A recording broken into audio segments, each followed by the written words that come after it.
আজকে তোমাদের সাথে শেয়ার করব আমার ভীষণ পছন্দের একটা চিকেনের রেসিপি, যেটা আমার সাথে আমার পরিবারের আর যাদের যাদের খাইছি তাদেরও খুব পছন্দের। প্রথমেই জলের মধ্যে একটু লবণ আর ভিনেগার দিয়ে চিকেনকে ভালো করে সেদ্ধ করে নিলাম।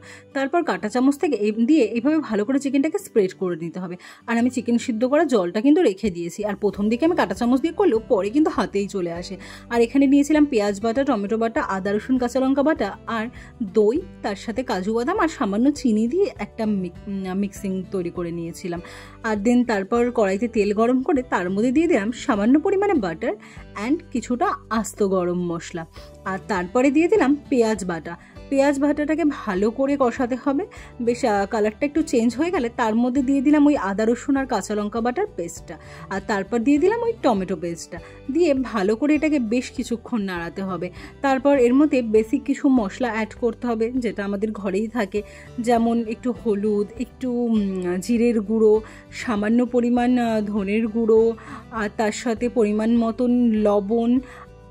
তো যাই হোক, আমি কিন্তু বাবু রান্না করতে ভীষণ ভালোবাসি, আর তার সাথে যারা খেতে ভালোবাসে তাদের খাওয়াতে। আর আমি নিজে কতটা খেতে ভালোবাসি সেটা তো আমার চেহারা দেখলেই বোঝা যায়। যাই হোক, এর মধ্যে একটু কালারের জন্য কাশ্মীরি রেড চিলি পাউডারও অ্যাড করেছিলাম, সুন্দর একটা কালারের জন্য। দেখুন কষার পরে কি সুন্দর এসছে কালারটা। তারপরে চিকেনগুলো দিয়ে দিলাম।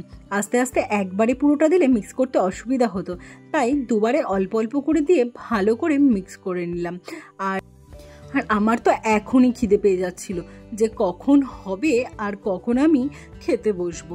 তো যাই হোক, তারপরে ওই চিকেন স্টকটা যে রেখে দিয়েছিলাম, চিকেনের সেদ্ধ করা জলটা, ওটাই অল্প অল্প করে এর মধ্যে অ্যাড করে দিলাম। তো ওটা একটু চেষ্টা করবেন যাতে উষ্ণ গরম থাকে, কারণ ঠান্ডা জল দিলে ব্যাপারটা একটু পানসে হয়ে যায়। তো ভালো করে ফোটানো হয়ে গেলে ওটার সাথে ওর মধ্যে ওই কাজু আর টক দইয়ের মিক্সটা দিয়ে দিলাম। তো ভালো করে বেশ কিছুক্ষণ ফোটানোর পরে এর মধ্যে অ্যাড করলাম কিছুটা পরিমাণ কসুরি মেথি। কসুরি মেথি দেওয়ার পর যে গন্ধটা আসে ওটা একটা দারুণ লাগে। ওই গন্ধটা সত্যিই আমার খুব পছন্দের। আমার মতন কে কে কসুরি মেথির গন্ধ পছন্দ করো জানিও একটু। অ্যান্ড তারপরে তার মধ্যে দিয়ে রাখলাম আগের থেকে সেদ্ধ করা কিছুটা ডিম। আর তারপর নামানোর আগে দিলাম ফ্রেশ ক্রিম। আর এই যে তৈরি আমার চিকেন ভর্তা, এবার ঝটপট এটাকে খেয়ে নিতে হবে রুমালি রুটি কিংবা পরোটার সাথে। Tata friends.